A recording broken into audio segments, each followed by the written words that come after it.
Playing hands out of the blinds can be tricky. On one hand, you're in bad position, but on the other hand, you've already got money invested in the pot.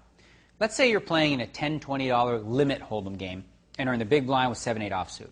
Now a player in middle position raises the pot, and you're the only one left in the hand. Sure, 7-8 isn't exactly a strong hand. You wouldn't play it from an earlier position outside the blinds, but should you call with this hand if you've already invested a bet? Well, let's take a look at the math.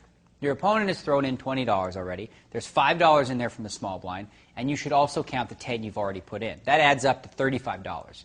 Now, it's only costing you $10 to call, so you're getting odds of 3.5 to 1, and all you have to do is beat one player.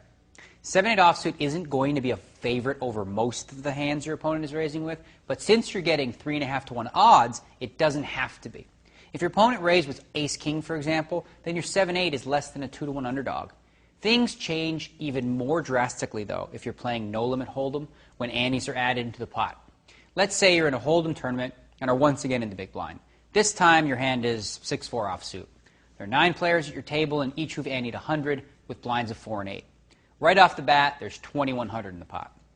Now let's say a tight player raises the minimum from under the gun, which should signify a very strong hand. Everyone folds back to you, and you're faced with a raise of 800 more. Once again, let's look at the math. We already know that there's 2,100 in there, plus we now have an additional 1,600 in the pot after the pre-flop raise for a total of 3,700. You only have to call 800 more to win 3,700. That gives you close to 5 to 1 odds. Even if your opponent showed you that he had pocket aces, you'd still want to call this bet. Even pocket rockets are only a little better than a 4 to 1 favorite against 6-4 offsuit. There are some drawbacks, however, to defending your blinds with trashy hands. When you start with trashy hands out of position, you might find yourself being forced to make very difficult decisions. For example, if the flop comes 9-6 deuce and you have that 6-4, I mean, should you bet, should you check, and then fold to a bet? How about a check raise? I mean, there's a lot of things to think about here. Playing optimal poker is just not easy. The very best poker players in the world, those that are adept at making tough decisions in sticky situations, are generally known as very liberal blind defenders. They're playing the math, but they're also very confident in their ability to read their opponents and possibly bluff them out as well.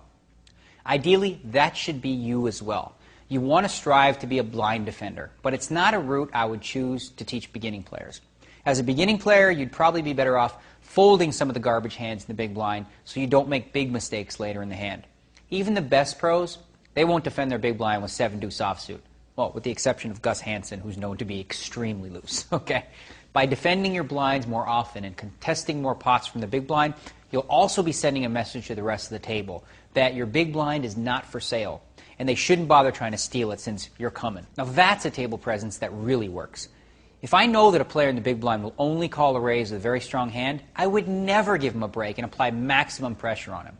However, if the player in the big blind has re-raised me a few times and is calling most of the time from the big blind, it would force me to give him a little respect. Instead of raising his blind at will, I'd be a lot more selective against him.